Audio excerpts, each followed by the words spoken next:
Hello friends, আমি একটা recipe তোমাদের দেখাচ্ছি। আর এটা হচ্ছে দেশি চিকেন। আর এখানে আমি পেঁয়াজ, লঙ্কা, জিরে গুঁড়ো, হলুদ গুঁড়ো, ধনে গুঁড়ো, আর পেঁয়াজ, লঙ্কা, আদা, রসুন, টমেটো একসাথে বেটে দিয়েছি।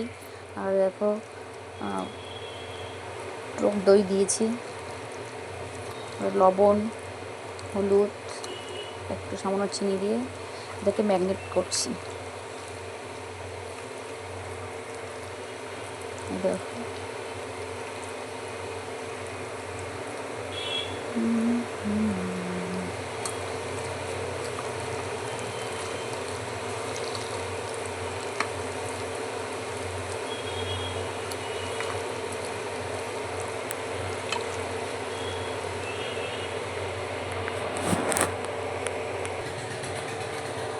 আর তার মধ্যে একটু সামান্য তেল দিচ্ছি, আরও ম্যারিনেটটা ভালো হবে।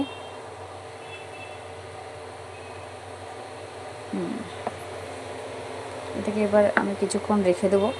আর এই কড়াইয়ের মধ্যে তেল দিয়ে আলুটা ভাজতে শুরু করে দিয়েছি। একটু আলুটা লাল লাল করে ভাজা হয়ে যাবে, দিয়ে তুলে নেব।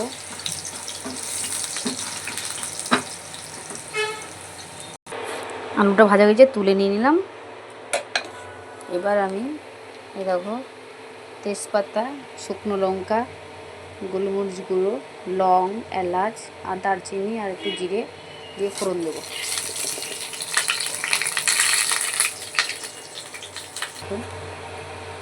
হয়ে গেছে। আর এরকম ম্যারিনেট করা এই মাংসটা আমি এবার ঢেলে দেবো কড়াইয়ে।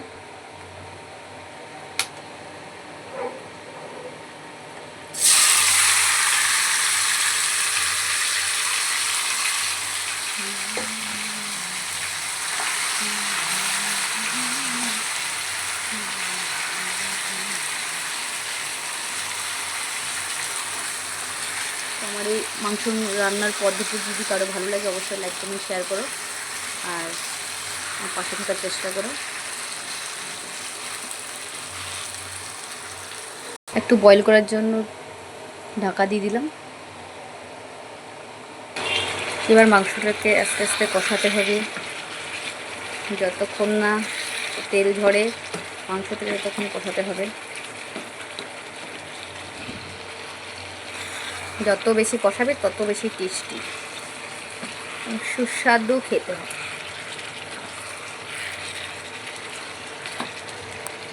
দেখো কালারটা দেখেই তো হেভি লাগছে। আমি রান্না করছি, আমি প্রশংসা করছি, তোমরা তো কেউ প্রশংসা করবে না, তাই নিজে নিজেই প্রশংসা করে নিলাম। আসল কথা হচ্ছে মানে মানুষের কাছে আগে নিজের কোনো কিছু পেতে হলে নিজেকেই আগে প্রশংসা করতে হবে, নিজেকে ভালো রাখতে হবে, তবে মানুষ আবার প্রশংসা করবে।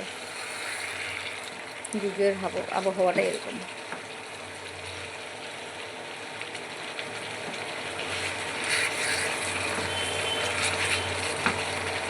সময় কাটানোর জন্য করে একটু ভিডিও কী করবো, জীবনে তো কিছু করতে পারলাম না, একটু যদি ভিডিও করেই মনে শান্তি লাগে,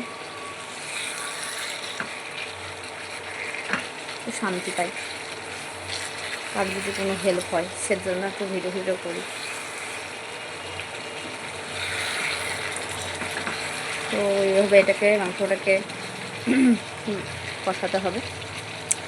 আর মেয়েরা যতই কাজ করুক অন্যের ঘরে কোনোদিনও নাম হবে না, যতই অন্যের জন্য নিজের জীবনটাকে নষ্ট করে দেখ কোনোদিনও নাম হবে না, তার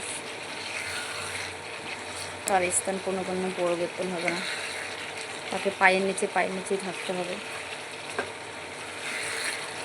তাদের জন্য যতই পরিশ্রম করো আর যতই তুমি নিজেকে বিলিয়ে দাও, নিজের জীবনটাই হচ্ছে এরকম।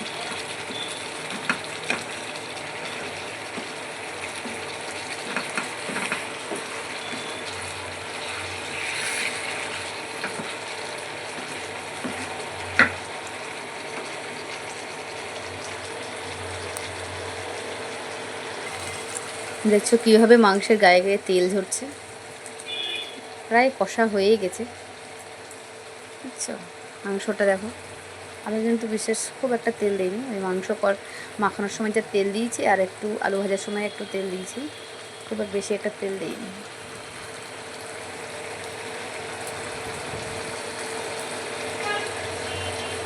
একটু কষানো হলেই আমি জল দিয়ে দেবো।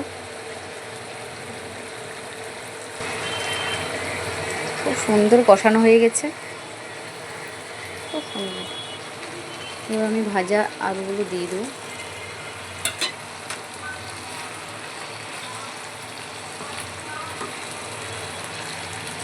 আর দেখো ওই মিক্সির ধোয়া মশলা জলটা আমি দিয়ে দেবো এখানে।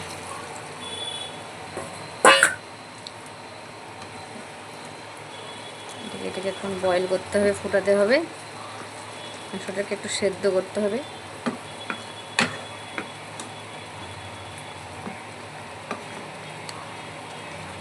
তো বন্ধুরা, আমার মাংসর রান্নার রেসিপিটা কেমন লাগলো একটু কমেন্ট করে আমাকে জানিও অবশ্যই।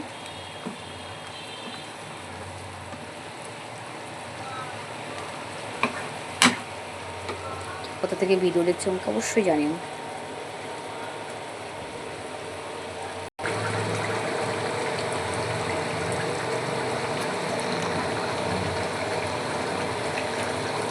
আমার তো মাংসটা রান্না হয়ে গেছে, ঝোল ফুটছে, এবার আমি নামিয়ে দেবো, বন্ধ করে দেবো।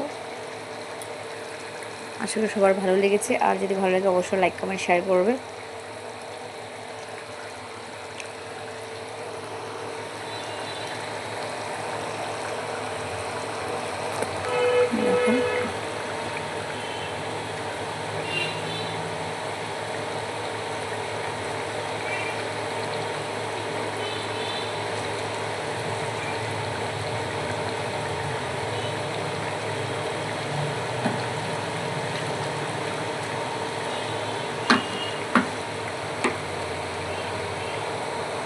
তো বন্ধুরা, টাটা, বাই বাই।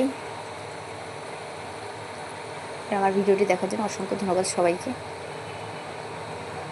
আবার দেখা হবে পরের ভিডিওতে।